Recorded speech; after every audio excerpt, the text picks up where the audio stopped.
Good evening. My name is Peggy Kell, and I'm the Voter Service Chair for the Oak Park River Forest League of Women Voters. Tonight, we are holding a candidate forum for the contested Oak Park Village Trustee Municipal Election. A recording of this evening will be posted on our website at lwvoprf.org and on the library's YouTube page for later viewing by voters. The League does not endorse candidates, but does believe that voters should hear from those that are running to represent them. Our League will be having candidate forums for the contested races in Oak Park, River Forest, and Forest Park in the next few weeks. Please visit our calendar, our website calendar, again at lwvoprf.org for the dates and links to register, as all of our forums will be virtual. You can email questions for candidates in advance of these forums by emailing lwvoprf1924@gmail.com. You will also be able to submit questions during these forums. The Oak Park Library is our valued partner in this forum, and thanks to Rashmi Swain for her help with the technology for this event, and to Bridget Opthal, who will be our timer tonight. Candidates will start with opening statements of 1 minute, followed by questions for all, and then finishing with 1-minute statements. We'll start in alphabetical order and rotate through the candidates, who are Simone Boutet, Susan Buchanan, Brian Straw, James Taglia, and Corey Wesley. If you do have a question during the forum, please put it in the Q&A section so that it can be seen and then added to the queue. We're going to start with Simone Boutet with her first opening statement. Thank you, Peggy. Thank you, everyone, for being here. My name is Simone Boutet. When I was 10 years old, I started getting into this big fight with my grandfather, who thought that Nixon should not be impeached. So this was the time that Nixon was going through this process. And at that time, I was so angry at my grandfather for thinking that Nixon was a great president that I decided I had to go to law school and get involved in government and politics. And that's what I did. I went to law school. My first job out of law school was to work for a firm that represented municipalities. And I started to represent the village of Oak Park. This is back in 1991. In 2001, I actually got the village attorney to hire me, and I spent 14 years as the assistant village attorney for Oak Park, and I loved it. And so why I loved it was I was able to use my legal skills to help my community, and I was able to work collaboratively with people instead of in a conflictual way like I was before when I was a litigator. So when I left the employment of the village, I still cared so much about the community that I decided to run for trustee, and I served a term as trustee before. And so now I'm coming back and looking to be on the board again. I just want the community to remember that my driving forces with law school were really ethics and good government, that I have the experience based on my long history with the village, and that I care passionately about the community and helping people succeed. Those are my values and what I bring to the table on every decision. So I'm looking forward to answering the questions tonight. Thank you, Simone. Susan? Yes, in 1 minute, I want to thank the League of Women Voters for having this forum. And just to quickly explain why I'm running for re-election, and that is to keep the momentum going. We've generated some really exciting momentum on the village board with some fantastic initiatives that I hope I'll have more time to talk about during this forum. But a couple of the really important ones are our climate action plan. So I was a co-founder of the ad hoc group that made recommendations to the village board and resulted in our climate action plan and our additional climate. I'll get into it later. Community safety and policing. We also have a lot of momentum going with our Barry Dunn report, but it's going to take the board and the relationship with this village staff. The board needs to make the policies and do the budgeting and keep the pressure on the village staff to make sure these initiatives go forward. And that's what I'm really looking forward to doing in the next 4 years. Thank you. Brian? Thank you to the League of Women Voters and to Oak Park Public Library for hosting tonight's forum. My name is Brian Straw, and my wife and I bought her grandparents' home here in Oak Park nearly a decade ago for the same reason that so many of us move to Oak Park or decide to stay in Oak Park. Oak Park is a progressive community that's committed to shared values of safety and equity and sustainability. There are going to be a lot of complex issues tonight that touch on these shared values, and each of them deserve more than 60 seconds. But if you want to dig into any of these issues deeper with me, please don't hesitate to reach out to me on my cell, 708-628-8643, or by email, brian@brianstraw.com. I look forward to talking to you more about each of these complex issues that we're going to get into tonight. Thank you. Jim? Thank you. Good evening. My name is James Taglia, and I'm a lifelong Oak Parker running for re-election to the village board. In my service as a trustee, I've done a lot that I'm proud of. First and foremost, I've been tough on property taxes. Before I became a trustee, taxes were going up between 6 and 9% annually. During my time on the board, we drastically reduced levy increases. In fact, our levy increase for this year was 0%, no increase at all. One ordinance that I voted for, and I'm particularly proud of, is the inclusionary zoning ordinance, which ensures affordable housing units or funds for our housing trust so that we can maintain the diversity that makes Oak Park the special place that it is. Affordable housing and maintaining affordability in Oak Park are both very important to me, and I voted accordingly. I'm also an advocate for public safety, and I've been meeting continuously with neighbors and stakeholders throughout the village to hear their thoughts and suggest solutions that make Oak Park a safe place to live and work. Thank you. Thank you. Corey? Muted.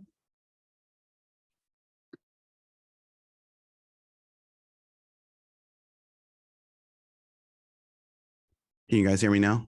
Yep. Awesome. Sorry about that. As I was saying, I'm suffering from a bit of a cold, so bear with me and the voice. I'm Corey Wesley. I am currently serving on the board. I was appointed back in October. My family and I moved to Oak Park about 11 years ago. Even though I was just appointed to the board a few months ago, I've been doing the work here in Oak Park for quite a while. I ran back in the 2019 election, lost by somewhere around 50 votes. But from there, what I also did is I joined the board of SIAPCO, which is the Southeast Oak Park Community Organization. I'm the co-president there. What we do is we focus on community, and we you might know us from Berry Fest. I've joined the OPEDC. I was the chair there. We did a lot of good work, which I'll get into later, but I just wanted to point that out as well. I was also a part of the Small Business Task Force during COVID, trying to keep our businesses alive. I joined the board of Oak Lighting, which developmental services, helping folks advocate for folks who don't have a voice, and quite a few other things that I'll get into later. Thanks very much. Thank you. All right, we're going to start on our questions, and Susan is going to start first. The first question is about gun violence. Every day in the US, 110 people are shot and killed. More than 200 people survive gunshot wounds, and countless others witness acts of gun violence. The village board cannot ignore this public health crisis in their work. What commitment will you make as a trustee to prioritize gun violence prevention? And we're starting again with Susan Buchanan. Yes, thank you. That's a very important question. We've all noticed the increase in gun violence in our community, and it is horrific and extremely concerning. I wanted to say two things about that. One is that I am a big fan, if not a member, of Moms Demand Action for gun sense. And I say maybe not a member because I'm not sure I ever filled out the forms, but I have met several times with Jenna, who is the Oak Park representative for Moms Demand, about safe storage of guns and what the village can do about safe storage. So I look forward to working on policies with both the health department and the police department on outreach about safe gun storage. Now, people know that we cannot legislate use of guns. We are not allowed to, but we just hired a new police chief who is very well aware of this issue, keeping us apprised of it, and making sure that we put the policies in place to prevent any more violence from hitting our streets in Oak Park. Thanks. Thank you. I want to just say something. If in fact you want me to repeat the question, please just ask, and I can always repeat the question, because I know after you've listened to 4 people, you may have forgotten what exactly was asked. So next, Brian. Yeah, gun violence is a really complex issue, and it requires multifaceted approach. First, I want to note that the public safety function in Oak Park is short-staffed, and part of that is there is a nationwide hiring shortage of qualified law enforcement officers. Any solution that you hear that starts with hire more police is really just politics. It's not a real policy solution that can be implemented, and Oak Park deserves better than that. We need to take a creative solution to filling that shortfall using alternative response plans that are being developed by a task force led by village manager Kevin Jackson. And we need to recognize that Oak Park is less than 5 square miles. There's no Oak Park only solution to crime. It has to be a regional approach to addressing root causes of crime and gun violence. Finally, we need to recognize that gun violence is the #1 cause of death of children. We have to take a public health approach. Free gun safety locks, education, and gun buyback programs. I'm going to be publishing a fuller plan addressing this in more depth on my website in the coming weeks. Thank you. Jim? Thank you. I just want to point out, obviously, what everyone has said, it's a national issue. But I want to also mention trustees are not police, nor are we policing experts. But I do think that we play a very important role in helping reduce gun violence in Oak Park. And we've done certain things like close gas stations at night, in the middle of the night. We've done that, and that's important. We've taken action. But really what our strength is listening to the community, understanding where the needs lie, and reaching out and talking to our police professionals in Oak Park as trustees, and I have that relationship, and asking them, do they have the tools they need to do the job they need to do? And that's so important in Oak Park. We need to actually have a conversation one-on-one with our chief, and I do, and we have, and do you have what you need to solve the problem and to eradicate that? And what do you need from us as trustees? And we'll certainly consider it, and we'll work with them, and we continue to work with them. So those are important things that we can do as trustees, have that relationship, listen to the community, and take action. And we've done all of that, and we continue to. Thank you. Thank you, Jim. Corey?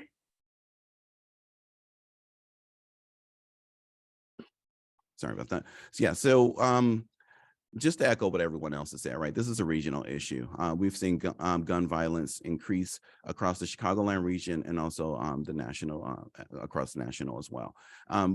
So what I talk about is what we can do here to make Oak Park safer in general. Right. I think what we've done is take a good step by hiring our new chief of police. She's amazing. She's embedded in the community. She really has a community first attitude. And I think she knows 21st century policing. Right. So she's ready to take Oak Park policing into the future. What we also are seeing is that from the CISC commission, or IS commission, they've recommended the ACLU CCOPS model ordinance to the board. Right. And so hopefully we'll take that up in the coming weeks. And what that does is allows for community engagement and oversight of any new surveillance technology, right? So that'll help us in the event that we need to implement any surveillance technology. That'll ensure that the community is a stakeholder in that process. I'll stop there. Okay, thank you. Simone? Yeah, I believe gun violence needs to be addressed as a 360-degree approach is what I call it. And that means, first of all, that I disagree that we should not be hiring more police officers, because we are down 20 or so. It's a floating number. And we need to create a culture as leaders, a positive work culture, so that we can hire the best officers. And in Oak Park, that means community-oriented police officers, people who understand our model is relationship-oriented and de-escalated. But there has to be a presence on the street to act as a deterrence. But the model has to be a long-term model and a short-term model. And the long-term model I envision is a regional collaborative among agencies, both police and social service providers, that will address the root causes and look at what is going on, what is not going on, where are the gaps, what are the areas that we need to address further. Because gun violence is a problem that stems from poverty and a whole host of social factors that need to be addressed. But again, those are aspirations. Those are not immediate solutions. Those are long-term solutions. I also think that we do need to have the surveillance, the ACLU ordinance. I haven't say exactly the word for word, but the concept of having the citizens engage in oversight of our surveillance technology is something that I think is very consistent with our community policing model. And so I also agree with the alternative police response because it matches. So if you come home from vacation and your garage got broken into 3 days ago, you don't need an armed officer. You need just somebody to come out and take a report, and that frees up the other officers. So that's just effective, and it's cost effective, and it is better for the community as a whole. So I have multiple things I'd like to see done in the area of policing and safety, and this is just the tip of the iceberg. Thank you for the question. Peggy, if we're gonna have 1.5 minutes or 2 minutes, you need to let us all. I'll know. try and be better, Susan. Please. Absolutely. Try and be better. Next question is going to be for Brian. We're going to build on what everybody just said, I think. In their report, Barry Dunn consultants noted that there are racial disparities on the impact of policing in Oak Park. This echoes concerns raised by community members who have called on our elected officials to reimagine community safety in our village. How could you work to create an Oak Park where all community members feel safe? And Brian, you're going to start this one. Yeah, this is public safety is an equity issue, and policing is an equity issue, because the people who feel the impact of crime in Oak Park are disproportionately going to be folks from marginalized communities, and the people who are most frequently stopped in Oak Park are people from marginalized communities, and particularly our Black residents. The Freedom to Thrive report, I think, spelled this out well, and was confirmed by the Barry Dunn report, that particularly when we were looking at youth, it was overwhelming that it was youth of color and not white youth being stopped. So we need to work in collaboration with our police chief to make sure we are implementing the NAACP standards that she's been espousing, and that I think will help us move forward in a community-oriented way. Thank you. Jim? Could you repeat that once again, please? I absolutely will. In the report, Barry Dunn consultants noted that there are racial disparities in the impact of policing in Oak Park. This echoes concerns raised by community members who have called on our elected officials to reimagine community safety in our village. How would you work to create an Oak Park where all community members feel safe? Okay, well, that's a good question. There are 3 or 4 findings in the report, I think, that touch on that, and I support them, and I want to mention what they are. One is the pretext stops. That is requested that it should be eliminated. I agree with that. That's pulling over a car for just about any reason, so they could investigate further. Another we have ordinances that we want to look at, and we are going to look at, that we want to eliminate, that create disparities among marginalized populations. That's important. That's not something we want to be a part of. We want to change that and make it very clear that we're going to change that. Another thing is consensual searches. We're going to require signed waivers when people search cars, and I think that makes sense. The police department and the chief is for that. And finally, talking about people as suspicious people, suspicious persons, that is what's used. That's going to be changed to suspicious incidents. And we're going to eliminate the idea of using suspicious person to pull someone over. So those are the things I think need to be addressed. Thank you. Thank you. Corey? Absolutely. First, what I'll say is that it shouldn't take 2 years for us to validate data that comes from an independent organization that's this damaging to the village, right? And that's what it took. But after the data was validated by Barry Dunn, what I've done already is motion for this data to be shown at every board meeting, and now it's going to be actually shown every quarterly board meetings, where we will go over this data from the police perspective, and we'll have to action it, so we can see bias in real time, and we can actually work to prevent it. I'd also work to make this a board priority, a board goal, if I'm elected, so that this can be something that we ensure that we work towards in all of our ordinances. And then also I work with the chief to change the culture of our policing department. Thank you. Simone? Thank you for the question.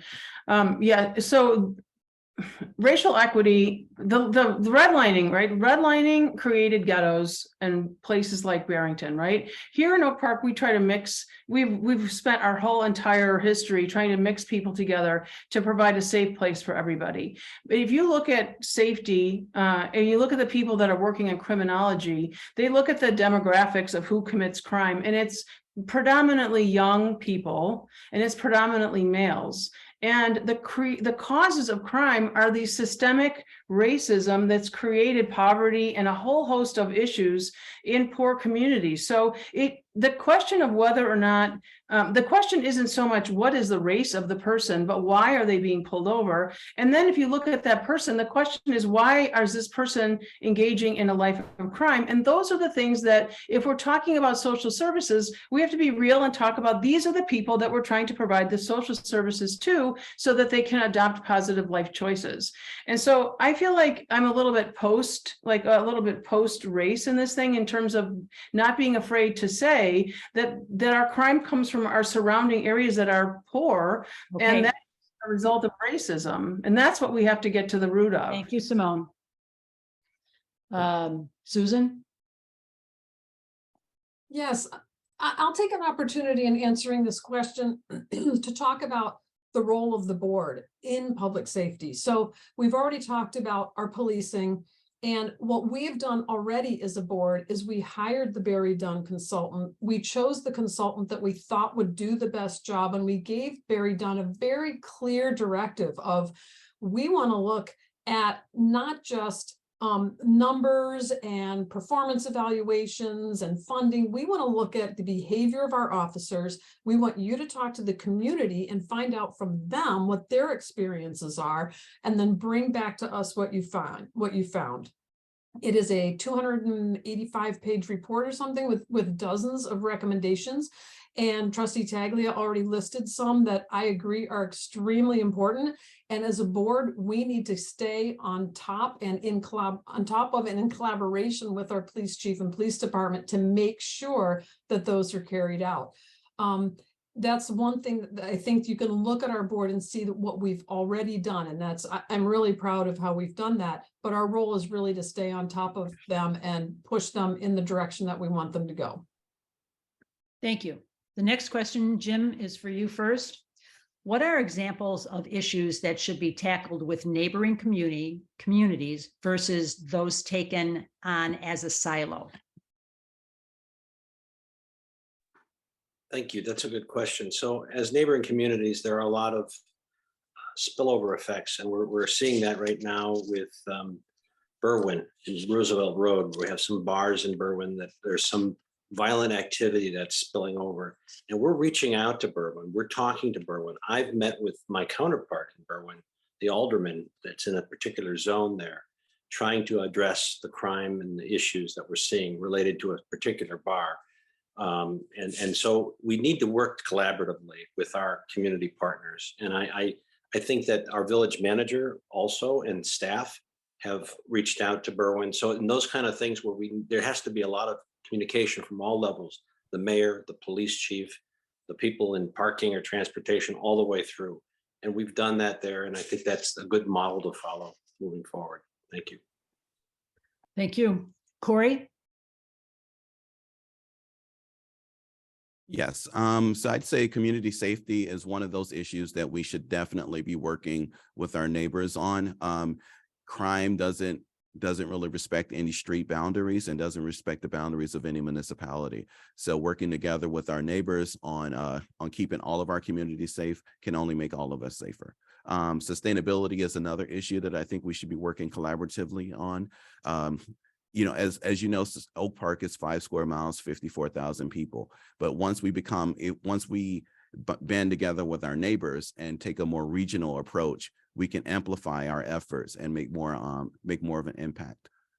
Finally, economic development. We share borders with our neighbors, right? We share Roosevelt, we share North Avenue, we share Austin, we also share Harlem. You know, so working with our neighbors on increasing the vibrancy of those economic corridors will only have a significant positive impact for all of us. Thank you. Simone? Yeah.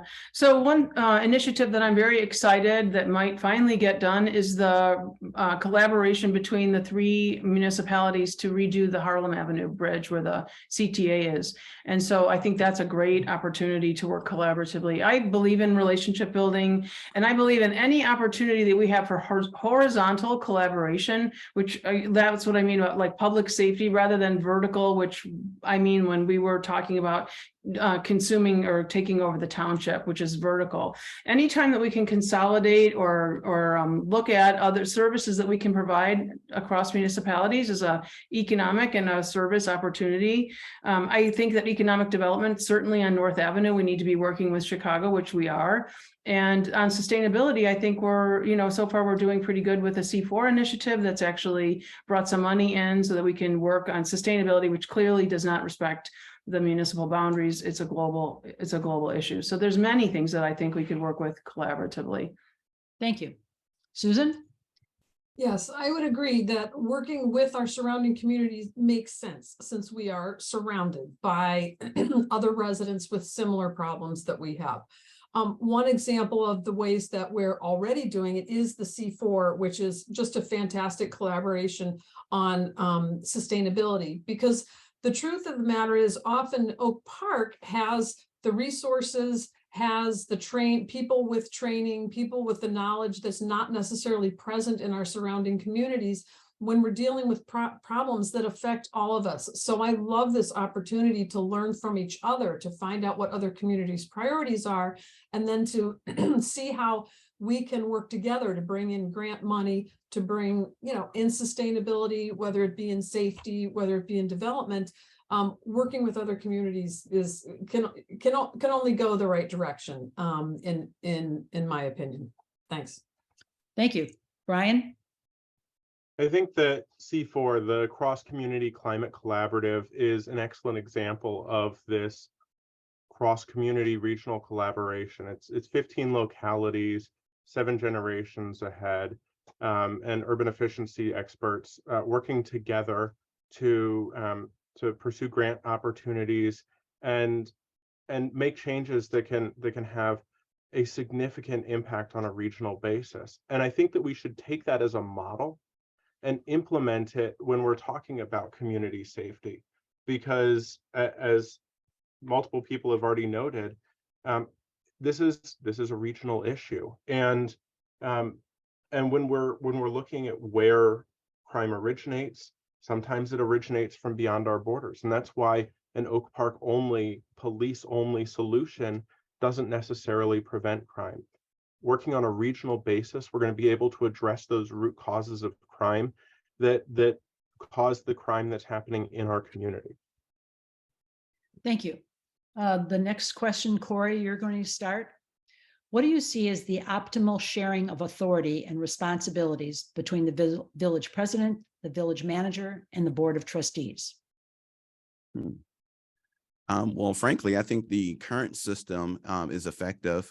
I think it's been working very well, and it's how the system was designed and intended. I think there is a system where collaboration is enforced because 4 votes are needed in order for anything to pass the board. I think we, as the village board, have only 1 employee, and that's the village manager. And so we set policy, we set governance, we set guidance, and the village manager executes on on the will of the board, which I think is as intended. I think if you start to deviate from the current setup, you deviate from a system that's really crafted to have part-time governance to a system that might be crafted more to have full-time governance. And that's a definite change in the way that Oak Park is governed and the way that Oak Park is envisioned. So I would say we'd have to be careful before we started to change any of the way that our system is currently set up, because it's a delicate balance, and we want to ensure that we are taking that into account. Thank you. Simone? Can you just repeat that one again? Absolutely. About the balance? What do you see as the optimal sharing of authority and responsibilities between the village president, the village manager, and the board of trustees? So I see the village manager form of government as the village manager is the one in charge of all of the staff and in charge of bringing all of the information that the staff has to the board for decision making. That doesn't mean that trustees should only get their information from the staff because they should be interacting with the community as well. The role of the village president is really got a lot more, there's no way around it being a full-time job because there's so many things to respond to, people with problems, initiatives, things to do, working directly with the village manager to know the board, know where the board, what kind of information the board will need, make sure that the agenda is presented with the quality of information that the elected officials need to make a good decision. So we should all be in communication. I think that healthy communication is a big part of a successful board and positive relationships. So Thank you. Susan? Yes, this form of government is really interesting, and it took me a while to figure it out. And what I have concluded is that it works when all three of those entities are not happy. And the reason is that there's a built-in tension between them. For example, if you have some trustees who ran on an issue, I've got my 4 votes on the board, I ran on this issue, I want to do this thing, and says to the president, I want it on the agenda, we're going to do it. The village president then might have this role of saying, no, wait a minute, we don't have the staff, we don't have the budget, it can't be done right away. So they kind of function as the in-between with the village staff. And I feel like people sometimes think that trustees can just say, well, we're going to do X and it's going to happen. And as a matter of fact, we have dozens and dozens of very well qualified staff who are working full time in the village government who cannot respond automatically to things that the trustees might want to have done. And so that relationship is a constant give and take and needs to be treated with some respect and delicacy. Thank you. Brian? I think it's helpful to take a step back here because I've definitely talked to a lot of people who don't necessarily understand how the village manager form of government works. And I think the best analogy is to the board of directors of a company. The village board is the board of directors of the village of Oak Park. The village manager is the CEO, and the village president is the president of the board.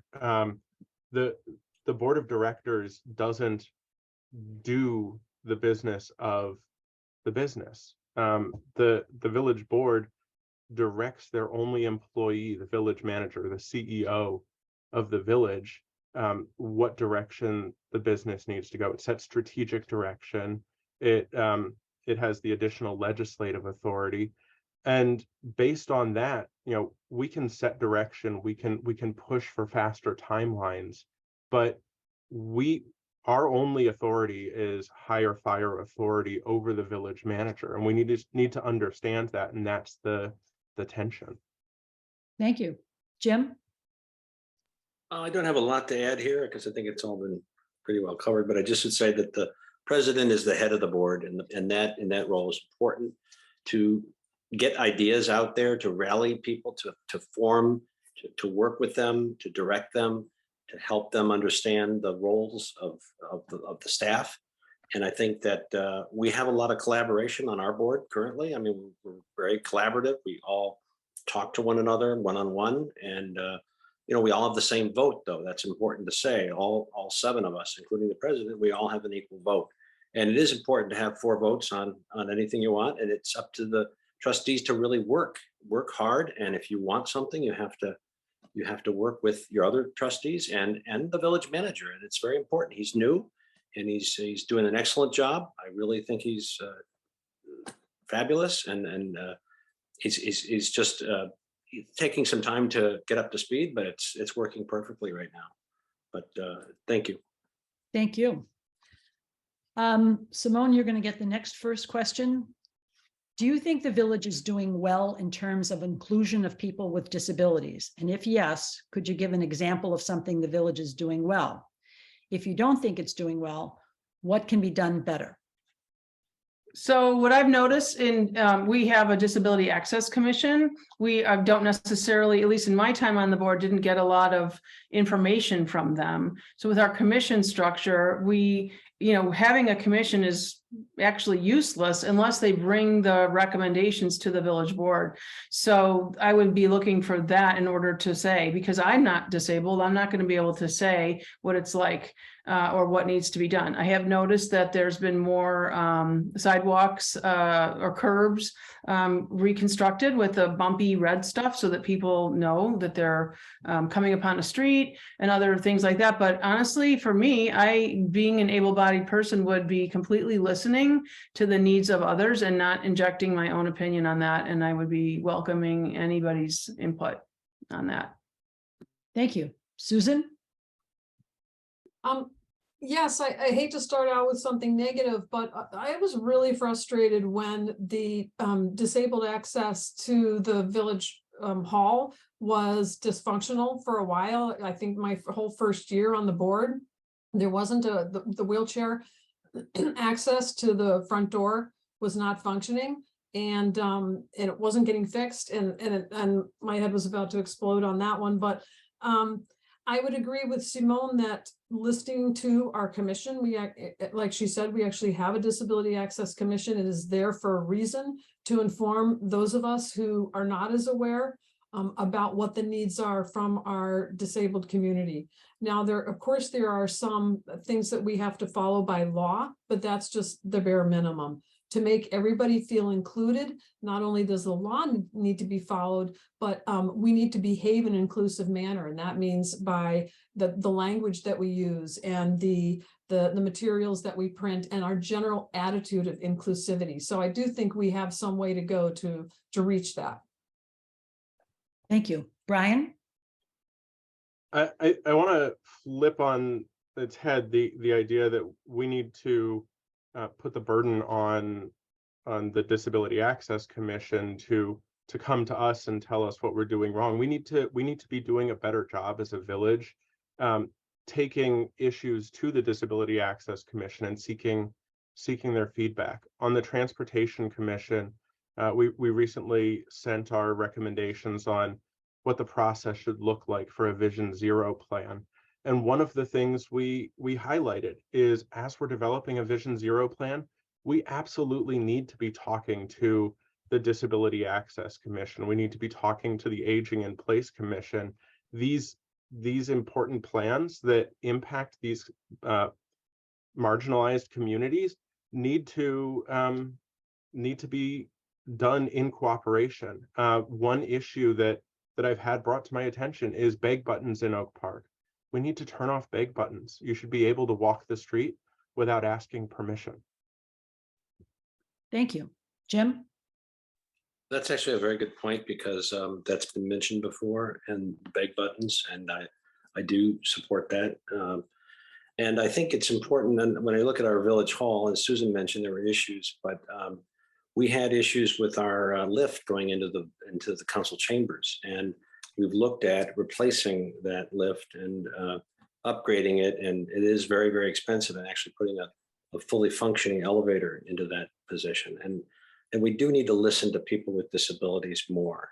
Any people that are really having a hard time in our village, and that includes seniors generally. I mean, people with disabilities are absolutely, we need to hear from them. We need to hear what their needs are, and we need to respond. So I support that, and I think it's important to continue to do what we can as a village to make it easier for people with disabilities. Thank you.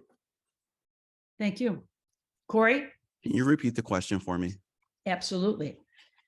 Do you think the village is doing well in terms of inclusion of people with disabilities? If yes, give an example of something the village isn't doing well. And if not, what can be done better? Got it. Okay, thank you.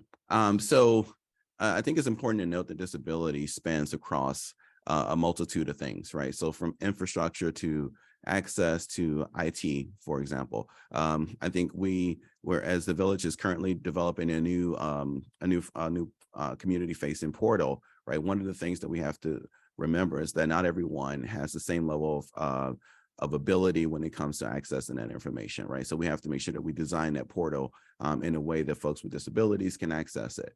You know, in as just a general concept, I feel like everyone should, feel welcome in every space that they encounter, especially a space that's government or community engagement, right? And so I think if we take that approach to how we build our spaces and how we view inclusion, I think we can make great strides on this. And the last thing I want to say is that we need more housing types, right? We need more housing types with first floor access. We don't have nearly enough of those. I experienced that with my mom when she was ill and she came to live with us. We just didn't have, it was really rough trying to find a place that either had an elevator or had first floor access.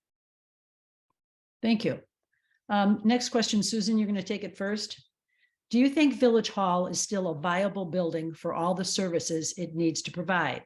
Permits, payments, policing, etc. It's a building that was built in the 70s. It was architecturally significant at that time. It's still kind of a cool building. But yes, I do support I do support doing something about the police department in the basement. I'm an occupational medicine physician. My specialty is workplace safety and health. That is not a safe workplace. It's not only not safe, it's depressing, it's ugly, it's completely unacceptable to have any workforce spend any time down there for prolonged periods of time. And not only unsafe from a worker's perspective, but it's breaking all kinds of codes for the way we treat prisoners, the way we treat perpetrators or people coming in who have problems that they just want to report to the police. So I do very strongly support dealing with the police department as it is. The rest of Village Hall needs to have some sustainability upgrades so it's more energy efficient. Then I support that too. Thank you. Brian? I agree with Susan on this. We do need to be looking at how we can reimagine the space that our police department is occupying and potentially pursue a new structure for them as we are reimagining precisely what that public safety function is going to look like going forward. I think that tying that project in with the outcomes of the alternative response task force that's ongoing right now is going to be really important, because we want to be developing a space that's going to work for all of the parts of the public safety function going forward. And then we need to look at we were just talking about some of the disability access issues in Village Hall. We need to look at those. We need to look at the sustainability upgrades that can be made and make sure that we've got a Village Hall that's representative of the 21st century Oak Park that we want. Thank you. Jim? So regarding Village Hall as a viable building, I certainly hope it is, because we really can't afford a new Village Hall as it stands. So sorry about that. Sorry, it's like old times. But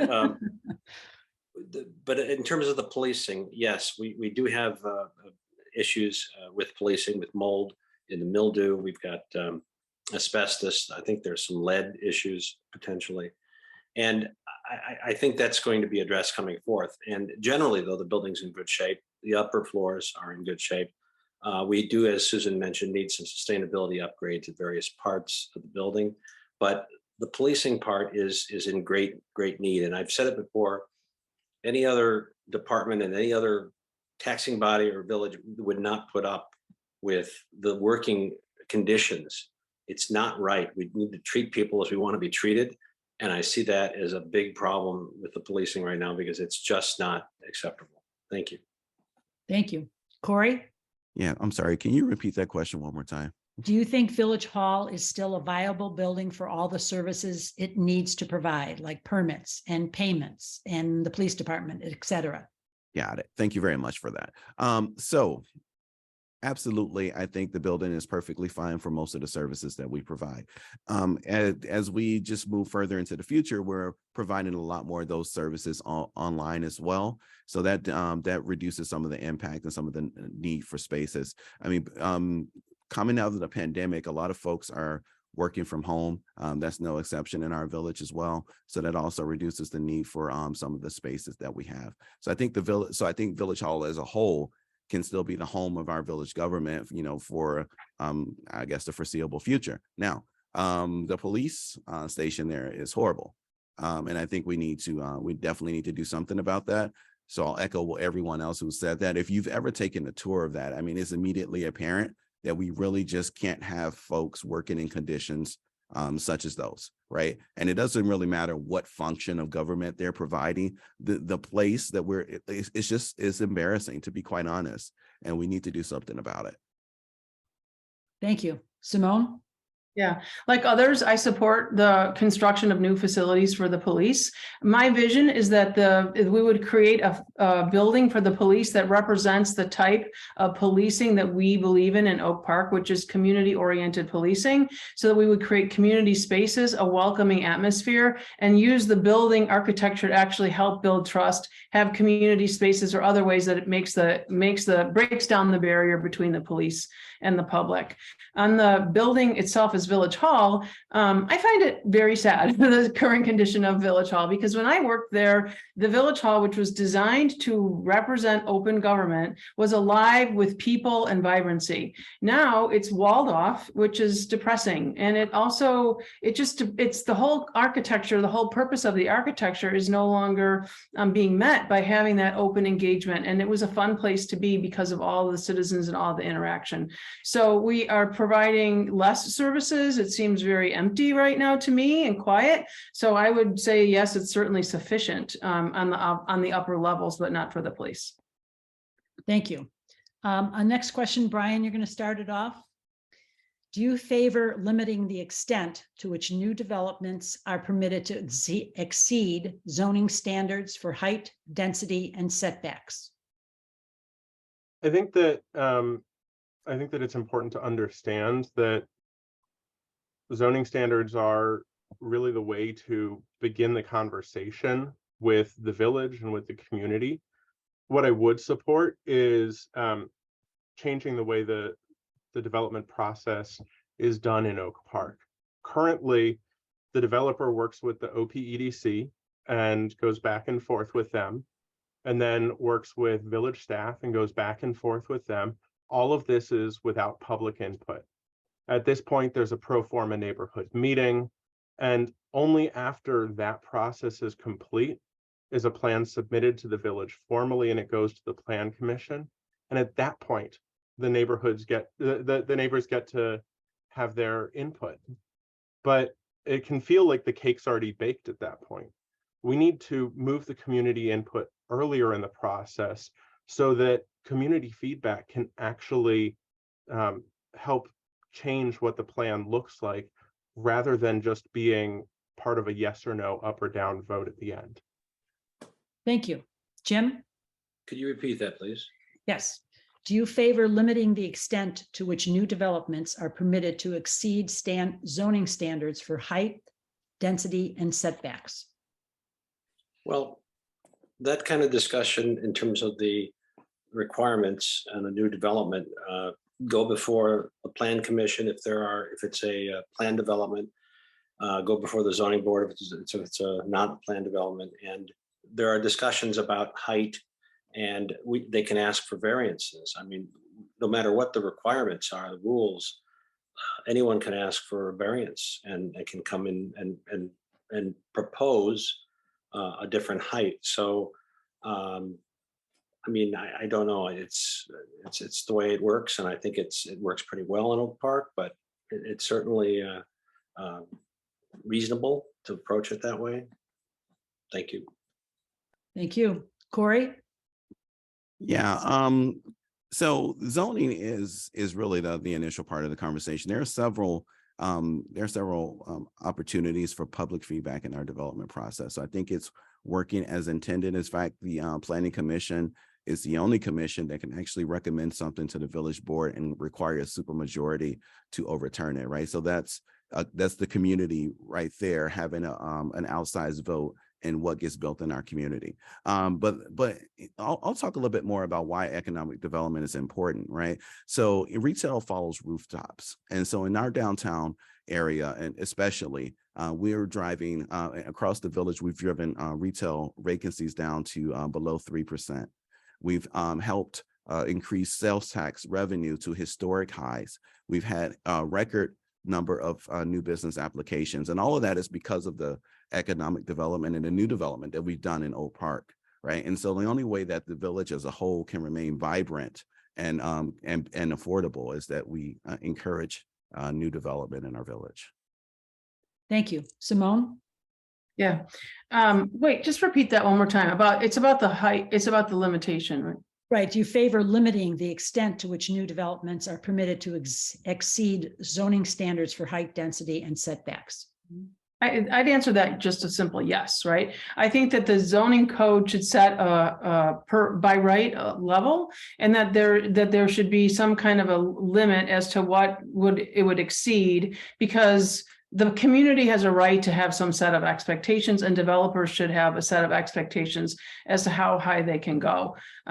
We once had a proposal that never really made it anywhere for a 26-story building right next to Unity Temple. And I think that developers should know, don't even bother with trying with that, because it was never going to be a viable project. So from the perspective of aesthetics, I say that I always think setbacks that help the community not feel so overwhelmed by the scale of buildings that we're putting in. But economic development is very important for our village. And right now, because of the costs of construction, labor shortages, supply chain, there's very little going on. So we do need to be mindful in every economic or zoning decision that we make that we're not totally stifling development also. Thank you. Susan? Yes, I think that answer, I would answer yes to that specific question as well, because the village board already does limit the extent to which developers are permitted to exceed. So the plan commission comes to us with recommendations. We go through all the information, collect everything we need to make a decision, and then we make a decision as a board how much we are going to permit the exceedances. I think it's very important to take them on a case-by-case basis. Where is this building located? Is it transit-oriented development? How sustainable is it? How much parking is it? How much parking is it offering? What do the neighbors think about it? And we take all that information and we do limit it based on our statutory power to do so. Thank you. Jim, you're going to start the next question. And it is from the question on the Zoom here. But if assuming you agree that making roadways safer for drivers, cyclists, and pedestrians is a worthy goal, would you be willing to support potential Vision Zero strategies, such as reducing speed limits, prioritizing pedestrian crossings and crossing time, slowing traffic through road shaping achieved through markings, speed bumps, and I don't know what that last thing is, chicanes? Oh. So yes, I've followed the Vision Zero discussion from the beginning, and it's on our board. It's going to be implemented. We're going to talk about it this year. We've got $150,000 funded for it. I support it 100%. I think it's important what they're proposing to slow down the traffic is very important. I can't tell you how many times I've been passed just driving on our streets around the village by other cars and at stoplights too. But the important part about Vision Zero is in its basic form, it's not going to help with a lot of the enforcement issues we have. We really need to buckle down on some of our enforcement in terms of writing tickets for people that are speeding and writing tickets for reckless driving. We have this all over the village and everyone's fed up with this. Vision Zero is good, but it's got to be coupled with enforcement. Sorry. And if you want a good plan to look at Madison, Wisconsin. They have a Vision Zero. They're having great results, and it has enforcement as a part of their implementation. Thank you. Corey? Yes, I definitely support Vision Zero. Honestly, I don't think it goes far enough. I have this concept I call infrastructure as infrastructure as safety, right? And so to Trustee Taglia's point about enforcement, right? So there is this call to do more of that. But if we be specific in how we design our roadways, then we can actually use our infrastructure to encourage that safety, right? We can build in bike lanes that will restrict our street sizes, right? Which will discourage speeding. We can use things like traffic circles, which will break up the ability for folks to run through intersections, right? And so therefore we don't need more policing to actually pull folks over, right? So there are these additional things that we can look at where we build out our roads and our streets to make them appropriate for the areas where they exist and the type of traffic that they'll have on them and the people who will be using them. And if we do those sorts of things, then what we can do is have a village that essentially polices itself through its use of infrastructure without necessarily having to add much to our enforcement and making a better and more and a safer village for everyone. Thank you. Simone? Yeah, so I certainly support the Vision Zero plan. From my reading, not being on the board, the Vision Zero plan will identify those intersections where the most amount of accidents happen and address those first, which I support. I agree that traffic circles would be a great way to reduce the way people go through intersections in Oak Park because people fly right through them. But we're not going to be able to put a traffic circle in every part of Oak Park. So I do see people who are egregiously driving right through stop signs, stop lights, flying down small residential streets. And it does need a degree of enforcement as well. It does need enforcement, but certainly looking forward to Vision Zero, looking forward to any and all ways that we can keep Oak Park safe, and frankly, quite shocked to hear what came out in the packet last week, which is that we have one pedestrian or cyclist accident every 4 to 7 days, essentially. That's really alarming. So yes, it absolutely must be a priority. Thank you. Susan? Yes, as an avid bicyclist, I use my bicycle for transportation, not just recreation. I am all in for Vision Zero. I consider driving and parking and car ownership a privilege, not a right. And so I'm in favor of prioritizing other modes of transportation in the village in the name of not only sustainability, but safety and health and ambience and quality of life. So I'm really excited about the Vision Zero plans, and I would be hard pressed, I think, to disagree with anything that's in the plan or anything that makes it safer for bicyclists and pedestrians. Thank you. Brian? Yes, and I'm glad to hear that there's widespread support for implementing Vision Zero.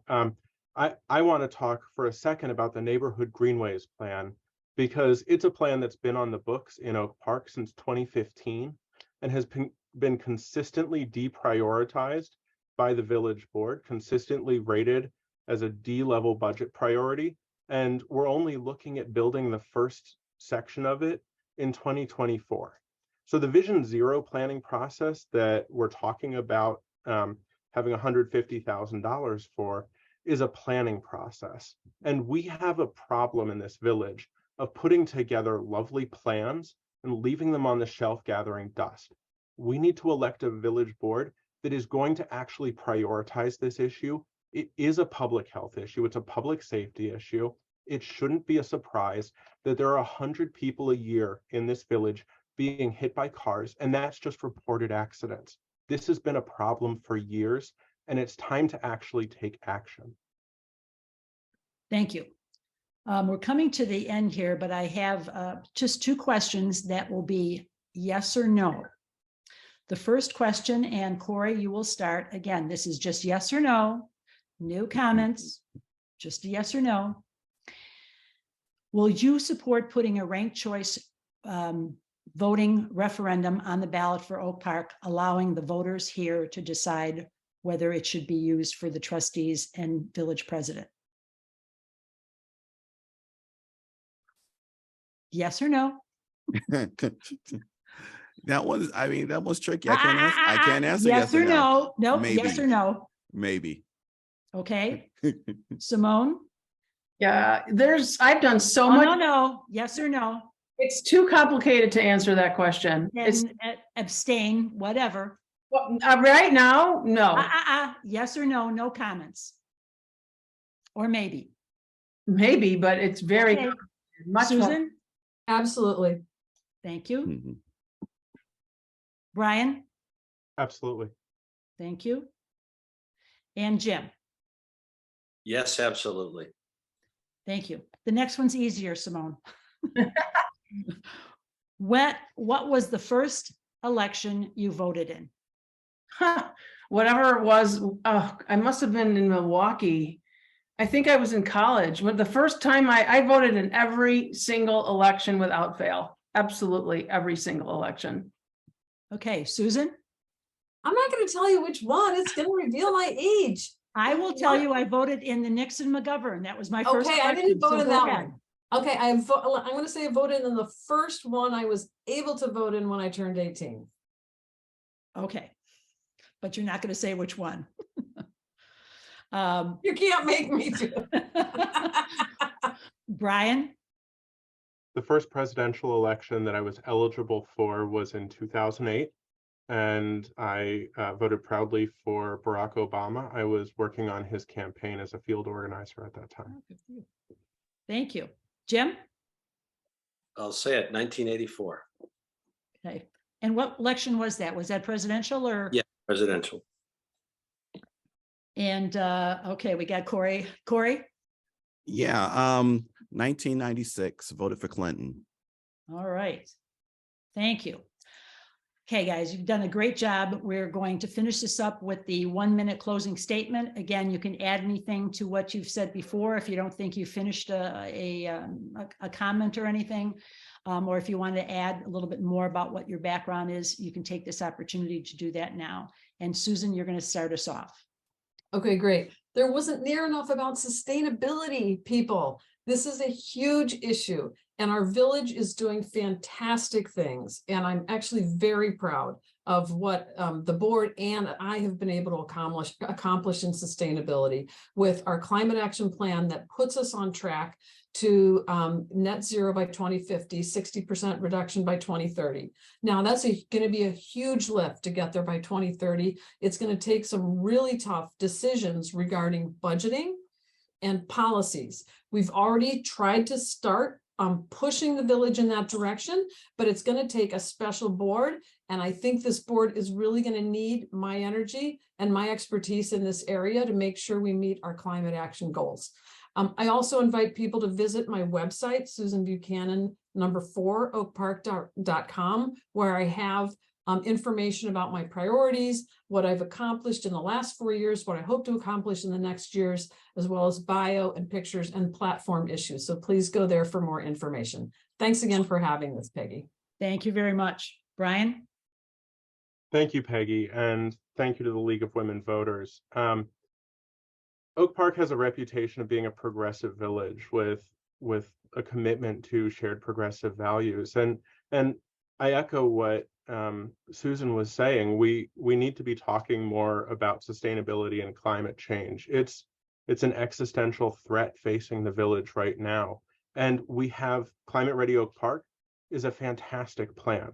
Oak Park has a lot of fantastic plans. We have a fantastic Chief Diversity, Equity, and Inclusion Officer. We have the elements in place to be making great strides. But too often we leave those common sense progressive plans on the shelves gathering dust. And we need to be committed to actually acting on those ideals, turning those plans into action. I'm proud that I've got the endorsement of the Youth Committee for Change, because we need forward-looking, proactive plans on creating an Oak Park that we're going to be proud to hand down to the next generation. Thank you, Brian. Jim? Very good. I think a fair question to ask is what kind of a trustee I've been for the last 4 years. First and foremost, I think I've been very accessible to residents, and I've been responsive to their concerns and needs. In terms of my day-to-day approach to being a trustee, I'm a consensus builder, and I thoroughly prepare for each meeting and approach the job with seriousness. And when speaking with colleagues, residents, or village staff, I always listen carefully and consider diverse opinions. By degree, I'm a CPA, so I bring financial experience and a strong sense of fiduciary responsibility to our board decision-making. Finally, I don't shy away from making tough decisions, even when I know they'll be unpopular. I bring, I think, a needed skill set to the village board, and I'd like to use those skills to continue to work on public safety, racial equity, and also climate action in the next 4 years. Please support me on April 4th. Thank you. Thank you. Corey? Yeah, thank you to the league and to you, Peggy, for moderating this forum. I want to say that government to me is about impact, right? I think too often we assume that that things go into government and they just go there to die, and too often that's the case. What I bring to the table, aside from a voice for those who often don't feel empowered to use their own, is the ability to create impact through collaboration, through consensus building, and through innovation. I've demonstrated that ability to create impact through my work at the OPEDC. Like I said earlier, where we've reduced retail vacancies to less than 3%. We've helped contribute to record sales tax revenue in the village and record new business applications. As I was on the COVID task force during COVID, we helped keep our small business community alive as well. I've mentored at various places here in the village, from the OPRF Business Incubator, and I served on several nonprofit boards as well. If you're looking for someone who has a voice, is not afraid to use it, and can make impact in the village of Oak Park, follow me at CoreyWesley.com. Thank you. Thank you, Corey. Simone? A few of the things that are most important to me about Oak Park are the fact that we created a community that was to fight racism by making sure that we were an integrated community that provided quality services and a good place to live for everybody. In order to continue to do that, we need to make sure that we have a safe, clean, and beautiful neighborhood in every single area of Oak Park. One of the biggest reasons that I'm running right now is because of the Barry Dunn report, because I know our history of having a community being on the forefront of community policing, but you can't just leave that sitting on a shelf. We have all of these recommendations, and we need to comprehensively address public safety by breaking down the barrier between the police and the citizens so that we can build trust, by hiring more officers, building a new station, having an alternative response to calls for service, building collaborations between governmental bodies and not-for-profits to see what is the highest need for people to stop engaging in negative behaviors and live a life of positive outcomes. So that's what's driving me forward this time. Thank you. Thank you. Well, you guys, public service is the bedrock of democracy, and we thank you all, candidates tonight, for your time and for choosing to run for office. It's a hard pull. It's a lot of time in Oak Park. It's not easy, but I thank you for putting your names out there. I want to remind everybody that the recording of this event will be posted on our webpage and also on the library's YouTube channel once it's all done. Early voting starts on Monday, March 20th, with Election Day Tuesday, April 4th. More election information is on our website. Please remind your friends, neighbors, and relatives to vote in this election. Local elections are important. You've talked about a lot of things that are important to people here. So thanks for your interest and attendance, all the people that were here tonight. And please share this so that people that could not make it can also hear the answers from all these candidates. Thanks, guys, and have a good rest of your evening.